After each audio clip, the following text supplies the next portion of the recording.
आप सब लोगों को मेरा प्रणाम। आज हम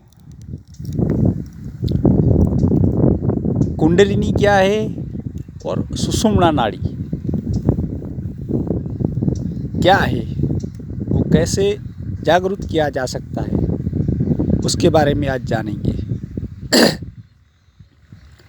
धन्यवाद। माफ़ करना थोड़ा। कुंडलिनी कुंडलिनी वो कोई साधारण बात या साधारण घटना नहीं है। कुंडलिनी यानी स्वयं परमात्मा, स्वयं ईश्वर, स्वयं ब्रह्मांड। कुंडलिनी शक्ति वही स्वयं ब्रह्म ही है। इसलिए कुंडली जगाना हमारे हाथ में नहीं होता। अगर हमारे अच्छे कर्म होंगे, अगले जन्मों के या इसी जन्म के, जो भी हमारे पूर्व, हमारे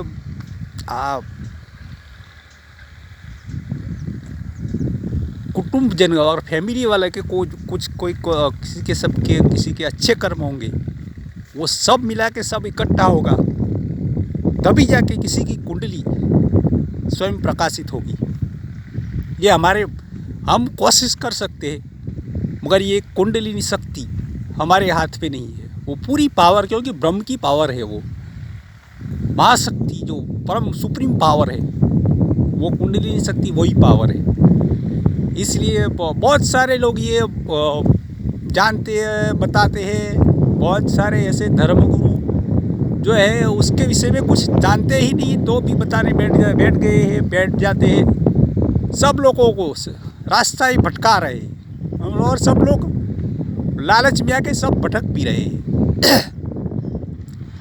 कुंडलिनी जगाना साधारण बात नहीं, हमारे बस में हम कोशिश कर सकते हैं, बल्कि पूरी कुंडली जागना हमारे बस में नहीं है अब जगाना, क्योंकि उसकी मर्जी होगी। डिवाइन पावर जो है, जो महाशक्ति है, जो परमेश्वर ईश्वर जिसे भी नाम से हम जानते हैं, उसकी मर्जी होगी तो ही वो पावर हमें मिलेगी।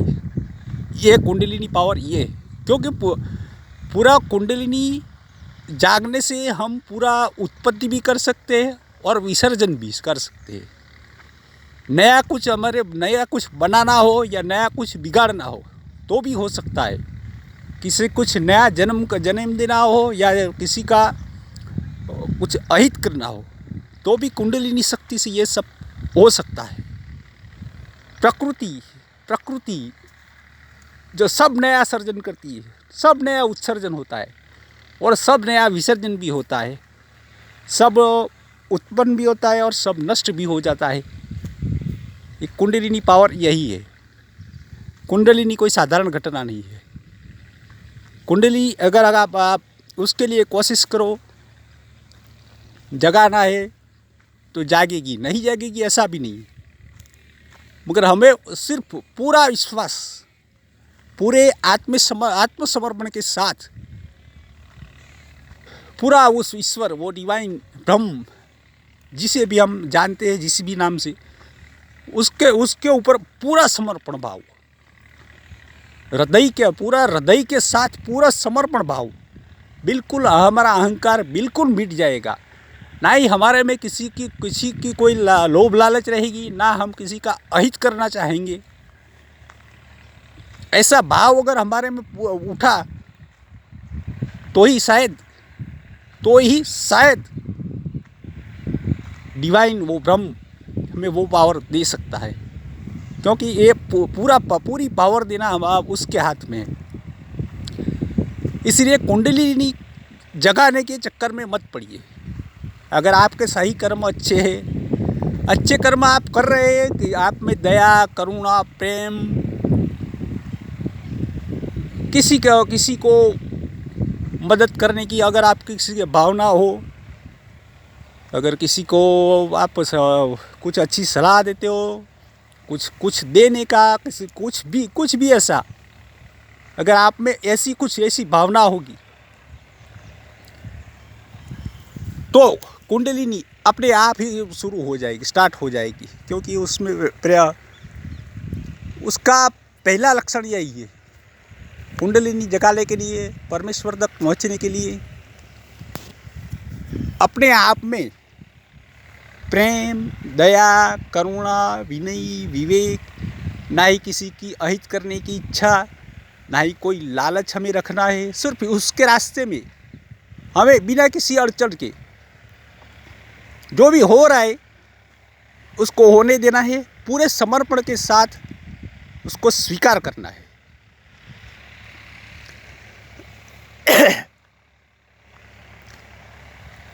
कुंडलिनी अगर आप जगाना चाहो तो ये हो सकता है, अगर इसके चक्कर में अगर पड़ गए तो ये नहीं कर पाओगे आप, क्योंकि वो कोई साधारण घटना नहीं है। कुंडलिनी पावर जिसे भी मिलती है, जिसे भी कुंडलिनी पावर मिली है, सब महापुरुष हो गए हैं कि जिसकी हम आज पूजा करते हैं, वही कुंडलिनी पावर है। जैसे कृष्ण, बुद्ध, महावीर हुए, कबीर साहेब हुए, गुरु नानक जी हुए, मोहम्मद अल्लाह जो भी कैसे वही हुए, क्राइस्ट हुए, कितने कितने जो जिसको पूरी पावर मिली हुई थी, मगर उन्हें सबका हित करने के लिए, सबकी भलाई के लिए, पूरे संसार की भलाई के लिए ही उन्होंने काम किया है। किसी ने किसी का बुरा अहित नहीं किया, तभी आज हम उसको पूजते हैं, क्योंकि वो कुंडलिनी पावर यही पावर है। और यूनिवर्स, ब्रह्मांड, किसी खास व्यक्ति को ही ये पूरी पावर मिलती है। नहीं, ऐसा नहीं है कि नहीं पावर मिलती, कुछ ऐसा भी है कि कुछ पावर अगर हम ऐसी कोई तपस्या, तप साधना, अगर उसके डिवाइन तक कनेक्शन जोड़ते हैं तो कुछ पावर तो हमें भी मिलती है, मगर पूरी पावर हमें, वो कुंडली पूरी पावर नहीं मिल पाती। अगर आप सही ढंग से सही रास्ते पर चलोगे, आध्यात्मिक मार्ग पर सही रास्ता चुनोगे तो आपको कुंडलिनी पावर मिलना संभव है। और कुंडलिनी पावर है क्या और उसको कैसे जगाया जाता है, उसके लिए पहले तो हमारे शरीर विज्ञान को, सूक्ष्म शरीर विज्ञान को पहले जानना पड़ेगा। उसमें हमारे जो ऋषि मुनि शास्त्रों में भी लिखा हुआ है, हमारा शरीर में जो 72,000 नाड़ियाँ है, 72,000 नाड़ियाँ है, बराबर। नाड़ी सूक्ष्म शरीर की महसूस है, ये भौतिक शरीर में नहीं है, ये हमारे शरीर में जो विद्युत शरीर है, हमारा सूक्ष्म शरीर, उसी में है सब, इसी शरीर में ही है, भौतिक शरीर में ही है, मगर सूक्ष्म शरीर जो हमारा है उसी में है। इसीलिए ये हमें किसी को भी दिखाई नहीं पड़ेगा, उसका अनुभव करना पड़ेगा, तभी हमें मालूम पड़ेगा, पता लगेगा। उसमें 3 मुख्य नाड़ियाँ हैं। आप लोगों ने, बहुत लोगों ने सुना होगा, बहुत लोग बताते भी हैं। 3 मुख्य नाड़ियाँ हैं, ईड़ा, पिंगला और सुषुम्ना नाड़ी। और वो ईड़ा, पिंगला और सुषुम्ना नाड़ी, उसको कुंडलिनी जगाने के लिए हमारी जो सुषुम्ना नाड़ी है, ईड़ा, पिंगला और सुषुम्ना नाड़ी, तीनों नाड़ियाँ मिलके जब काम करेगी तभी हमारी कुंडलिनी जो है वो जाग पाएगी। और सुषुम्ना नाड़ी को जागृत कैसे करेंगे, जलाएंगे कैसे? उसके लिए सबसे पहले हमें जब अगर आप कोई मंत्र जाप करो या ना करो, उससे कोई फर्क नहीं पड़ेगा। फर्क बहुत पड़ता भी है, और अगर पूरे ध्यान से करोगे तो बिना मंत्र जाप के भी आप ये कर सकते हो सकता है, मगर पूरा समर्पण भाव होना चाहिए। तो सुषुम्ना नाड़ी को जगाने के लिए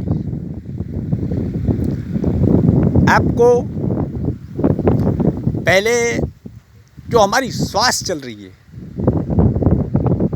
श्वास चल रही है, वो जितना हो सके इतना पेट से या नाभि से श्वास चले उसका पूरा ख्याल रखो, क्योंकि नाभि ही हमारा ये केंद्र है, पूरा शरीर का केंद्र बिंदु। और आध्यात्मिक यात्रा में भी, या आध्यात्मिक यात्रा हम शुरू करना चाहते हैं, वो भी हमारा केंद्र बिंदु नाभि ही है। नाभि केंद्र हमारा अगर सक्रिय हो गया, नाभि केंद्र हमारा ओपन हो गया, चालू हो गया, तो हमारी आध्यात्मिक यात्रा, भक्ति यात्रा, परमात्मा तक पहुंचने का रास्ता पूरा साफ हो जाएगा, कोई अड़चन नहीं रहेगी। क्योंकि श्वास जब तक हम छाती से चलाएंगे तब तक ये शक्य नहीं है। अगर आपकी श्वास नाभि से चलने लगी, तो नाभि से अगर आप पूरी ध्यान से आप अगर पेट से श्वास चलाओगे, नाभि से श्वास चलाओगे, तो श्वास अंदर जा रही है और बाहर निकल रही है, बराबर अंदर श्वास जा रही है। तो इस श्वास की चोट से हमारा जो मूलाधार चक्र है, कुंडलिनी जो जगाने की बात कर रहे हैं, वो जो सर्पाकार राउंड मार के जो 3.5 चक्कर राउंड मार के जो बैठी हुई है, वही हमारी श्वास की मार से, जो अंदर हम श्वास लेते हैं, अगर पेट से आप श्वास चलाओगे तो वो श्वास की मार से हमारी वो कुंडलिनी जागृत होगी। मूलाधार जिसे हम मूलाधार चक्र कहते हैं, क्योंकि कुंडलिनी यानी कि मूल आधार, जो हमारा सबसे रीढ़ की हड्डी के सबसे निचले हिस्से में मूलाधार चक्र है, उसको ही जगाना है। अगर ये जागा मूलाधार कुंडलिनी अगर जागी तो मूलाधार चक्र जाग ही जाएगा। जब तक कुंडलिनी जागेगी नहीं, सुषुम्ना नाड़ी हम जागृत नहीं होगी, तब तक मूलाधार या कुंडलिनी नहीं जाग सकेगी। क्योंकि कुंडलिनी जगाने के लिए, सुषुम्ना नाड़ी को जगाने के लिए पहले तो हमें ब्रह्मचर्य का पालन करना पड़ेगा, क्योंकि वही हमारी शक्ति है। जो हम नीचे बहा रहे काम ऊर्जा, जिसको हम काम वासना में, सेक्स में ही उसको बर्बाद कर रहे हैं, अगर हम पूरे ध्यानपूर्वक अगर हम नाभि से श्वास चलाते हैं, तो वो जो हमारा सेक्स पावर जो है, काम ऊर्जा, जिससे नई प्रकृति, नया सर्जन होता है, वही हमारी काम ऊर्जा, वो कोई साधारण ऊर्जा नहीं है।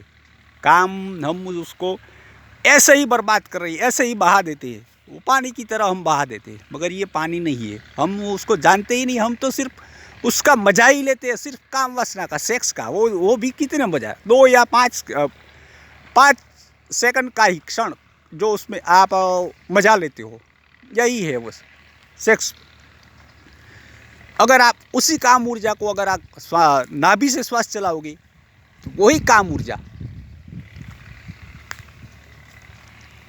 कुंडलिनी जिसे कहते हैं, यही कुंडलिनी, अगर ये काम ऊर्जा हमारी जाग गई, मूलाधार चक्र, अगर मूलाधार चक्र जाग गया, उसी से कुंडलिनी जो 3.5 आटा मार के जो बैठी हुई है, अगर पूरा ध्यानपूर्वक आपने अगर सांस नाभि से चलाई, तो आपका जो सेक्स पावर है वो ऊपर उठना शुरू हो जाएगा। उसके लिए विशेष क्रिया नहीं करनी पड़ेगी, आपको सिर्फ ध्यान इतना रखना है कि श्वास पेट से चले, नाभि से चलाइए आप, ध्यान से, उसको ध्यान से करोगे तो ही हो पाएगा। क्योंकि सांस, जब तक श्वास हमारी छाती से चलेगी तब तक ये शक्य नहीं है, क्योंकि हमारा जो मेन केंद्र बिंदु हमारा नाभि चक्र है, नाभि जब तक हमारा रेगुलर नहीं होगा, स्टार्ट नहीं होगा, क्योंकि नाभि चक्र हमारा सोया हुआ है, उसको नाभि चक्र को पहले जगाना पड़ेगा। अगर वही क्रिया, अगर जो आपने बहुत सुना भी होगा, देखी भी होगी, ऐसी क्रियाओं है जो यूट्यूब पे कहीं पर भी आपको, शास्त्रों में सब कहीं पर भी मिल जाएगी। उसको अगर आपने पढ़ा है, नहीं पढ़ा है, सुना है या नहीं, तो मिले तो देख लेना। अगर आप इतना ट्राई करते कि आपकी सांस नाभि से चले, तो मैं यकीन के साथ कह सकता हूँ कि आपकी सुषुम्ना नाड़ी अपने आप ही चालू हो जाएगी। और सुषुम्ना नाड़ी जब चालू होगी तो आप उसको जान सकोगे। कोई अगर ये हमें कोई बताए तो हम उसको मान भी नहीं सकते, क्योंकि जब तक हमें इसका अनुभव नहीं होगा, स्व अनुभव नहीं होगा, तब तक उसको हम जान भी नहीं पाएंगे। इसलिए अगर आपने अगर ध्यानपूर्वक ऐसा किया तो आपकी सुषुम्ना नाड़ी जाग सकती है और जाग ही जाएगी, क्योंकि वो पूरे अगर ध्यानपूर्वक आपने किया और काम ऊर्जा को ऊपर उठाना, वो साधारण काम ऊर्जा को ऊपर उठाना कोई साधारण बात या साधारण घटना नहीं है। और यही हमारी कुंडलिनी है। अगर जब ये काम ऊर्जा जब ऊपर जाती है, हमारे सभी चक्र तो बहुत है हमारे शरीर में, बराबर 114 चक्र है, मगर हमारे शरीर में मुख्य 7 चक्र है। जैसे ही काम ऊर्जा ऊपर उठना शुरू हो गई, कुंडलिनी जागी, काम ऊर्जा ऊपर उठना शुरू हो गई, तो हमारे 7 चक्र जो है, मूलाधार से लेकर सहस्त्रार तक सब चक्र को भेजती हुई वो ऊपर की ओर ही उठेगी। और अगर एक बार उठ गई तो दोबारा आपको कोशिश नहीं करनी पड़ेगी कि वो नीचे बहे, वो अपने आप ही ऊपर बहती रहेगी। फिर आपको उसके लिए कोशिश नहीं करनी पड़ेगी। एक बार उसको रास्ता मिल गया ऊपर जाने का, वही काम ऊर्जा जिसे हम नीचे बहा रहे हैं, वही उसको ऊपर जाने का एक बार अगर रास्ता हमने उसको क्लियर कर दिया, रास्ता उससे मिल गया, तो आपकी काम ऊर्जा ऊपर ही जाएगी, वहीं आप सहस्त्रार तक वो पहुंच जाएगी। ये मैं किसी शास्त्र या किसी से सुना हुआ या कहीं से पढ़ा हुआ या किसी यूट्यूब में से जाना हुआ ये नहीं है। ये जो सेक्स पावर जो वो सुषुम्ना नाड़ी कुंडलिनी, मेरी जो सुषुम्ना नाड़ी वो में एक्टिव हो गई है, मेरी काम ऊर्जा ऊपर उठने लगी है, और मेरी कुंडलिनी पूरी खुली नहीं है, मगर वो एक्टिव हो चुकी है। मेरे 7 चक्र मूलाधार से लेकर सहस्त्रार तक सब चक्र एक्टिव हो चुके हैं। अभी मैंने वो डिवाइन परमात्मा ईश्वर हम जो जिस भी नाम से जानते हैं, उसी की मेहरबानी से शायद मेरे अच्छे कर्म होंगे, वो तो मैं भी नहीं जानता मैंने अच्छे कर्म किए या नहीं किए, मगर उसके ऊपर फेथ विश्वास रखा,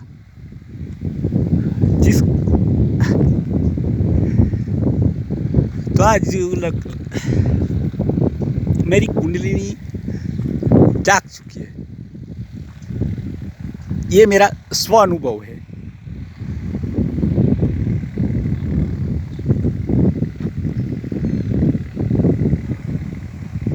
धन्यवाद।